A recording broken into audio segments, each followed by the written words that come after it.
আমার পৃথিবীতে আমার সবচেয়ে প্রিয় এবং সবচেয়ে ইম্পর্ট্যান্ট এবং সবচেয়ে ভালো বন্ধু হিসাবে যে মানুষটা এক্সিস্ট করে সেটা হলো আমার বাবা।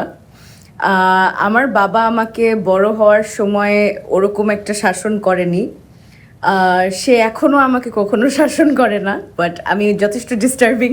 তারপরেও সে আমাকে অলওয়েজ অনেক ভেবে চিন্তে খুব আদর সহকারে খুব ঠান্ডা মাথায় আমাকে সব কিছু বোঝানোর চেষ্টা করেছে এবং ছোটবেলা থেকেই সব সময় যা কথা দিয়েছে তা কথা রেখেছে, যার ফলে আসলে বড় হয়ে কথা দিয়ে কথা না রাখার মানুষ আমার পছন্দ না। সেটার অন্যতম কারণ হচ্ছে আমার বাবা। আজও কোনো কিছু নিয়ে যদি সে ডিসঅ্যাপয়েন্টেড হয়, সে আমাকে শুধু খুব আস্তে করে বলবে যে আমি তোমাকে নিয়ে আসলে খুবই ডিসঅ্যাপয়েন্টেড, অ্যান্ড ওইটাই আসলে ইনাফ হার্ট ব্রেকিং হয়ে যায় in situations. Other than that, আমার বাবা যথেষ্ট প্রমিসিং, যথেষ্ট ডিসিপ্লিনড, হার্ড ওয়ার্কিং একজন মানুষ, এবং আমি আমার লাইফে যা কিছু করেছি, ক্যারিয়ার ওয়াইজ বলেন, লাইফ ওয়াইজ বলেন, সব কিছুর সবচেয়ে বড় ইন্সপিরেশন আমার বাবা ছিলেন এবং এখনও আছেন। আমাকে মানুষ সাধারণত বলে আমি দেখতে আমার মায়ের মতো, উইচ ইজ আ ব্লেসিং। সবচেয়ে বড় পাওয়া হয়তো এটাই একটা, কিন্তু আমি দেখতে মায়ের মতো হলেও চারিত্রিক বৈশিষ্ট্যের দিক দিয়ে আমার বাবার মতন হতে চাই।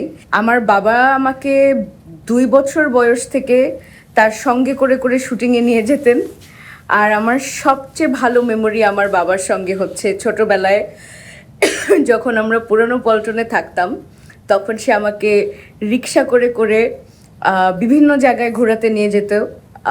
পুরনো পল্টন থেকে দাদুর বাসা পর্যন্ত নিয়ে যেত, অনেক গল্প বলতো এবং আমার কাছ থেকে গান শুনতে চাইতো।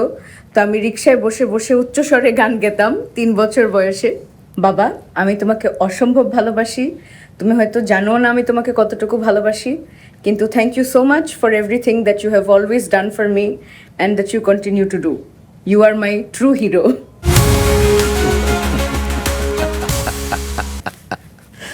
কেমন চমকে দিলাম, আমার চোখ ভিজে গেছে, আমি দেখতে পাচ্ছি আপনার চোখও ভিজে গেছে। এই মাসেই বাবা দিবস ছিল।